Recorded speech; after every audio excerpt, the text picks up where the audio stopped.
ഡൽഹി നാളെ പോളിംഗ് ബൂത്തിലേക്ക്. സംസ്ഥാനത്തെ 70 മണ്ഡലങ്ങളിലാണ് നാളെ വോട്ടെടുപ്പ് നടക്കുക. വോട്ടുറപ്പിക്കാനുള്ള അവസാനവട്ട ഓട്ടപ്പാച്ചിലാണ് രാഷ്ട്രീയ പാർട്ടികൾ. രാവിലെ 7 മുതൽ വൈകിട്ട് 6 വരെയാണ് വോട്ടെടുപ്പ്. ശനിയാഴ്ച വോട്ടെണ്ണും.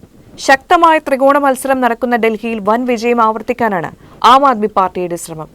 അട്ടിമറിയാണ് കോൺഗ്രസും ബിജെപിയും ലക്ഷ്യം വെക്കുന്നത്.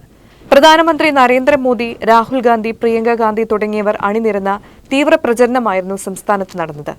അതേസമയം രാജിവെച്ച എംഎൽഎമാർ ബിജെപിയിൽ ചേർന്നതിൽ ആം ആദ്മി പാർട്ടി ക്യാമ്പുകൾ ആശങ്കയിലാണ്.